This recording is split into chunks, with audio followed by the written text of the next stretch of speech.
Hi, I'm Francisco Garcini, and I'm board certified in obstetrics and gynecology. I specialize in minimally invasive gynecology, including laparoscopic and robotic surgery. I'm in practice in New Lenox, Illinois, a suburb of Chicago. What is a uterine ablation, and why would I have a uterine ablation? A uterine ablation is a minimally invasive procedure that is used to treat irregular, excessive uterine bleeding. The procedure involves a treatment of endometrium, or the inside lining of the uterine cavity, with the purpose of destroying or disabling that lining, thus preventing it from regenerating and shedding every month. This procedure is designed to be a hysterectomy-sparing procedure for women with excessive bleeding.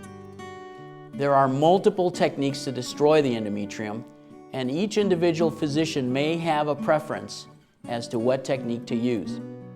However, regardless of what technique is used, the uterine cavity is always accessed through normal orifices. The physician will introduce the device of choice through the vagina and the endocervical canal and promptly remove it after completion of the procedure. No organs are removed, and there is no effect on ovarian function. Will I be admitted to a hospital for my ablation? How long is recovery? And can I go back to work tomorrow?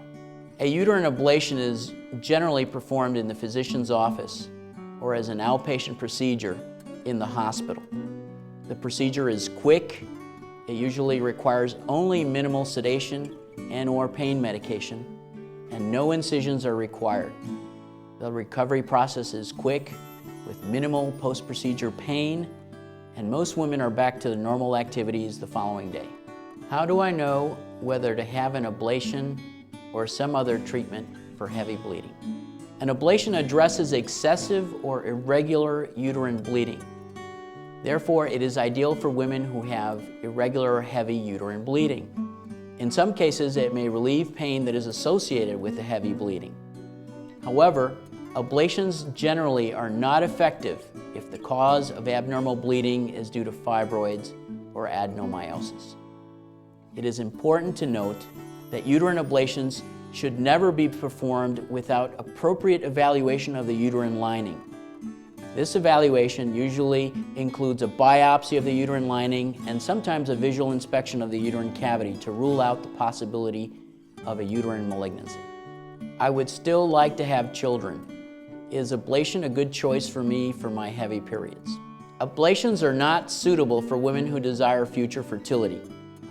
By treating the lining of the uterine cavity, we are significantly impairing the ability for a woman to carry a normal pregnancy. Having said that, the procedure, however, is not designed to be, nor can it be relied on to be a contraceptive method. Therefore, additional contraceptive or sterilization methods need to be considered. What risks should I consider before I have an ablation? Risks associated with this procedure vary depending on what technique is used to perform the ablation. However, because of the minimally invasive nature of the procedure, it is considered a relatively safe procedure with minimal, if any, complications. However, any procedure has risks, and risks that need to be considered include uterine wall perforation or laceration, burns to the uterus, vagina, or bowel, and the risk of formation of blood clots in the pulmonary circulation.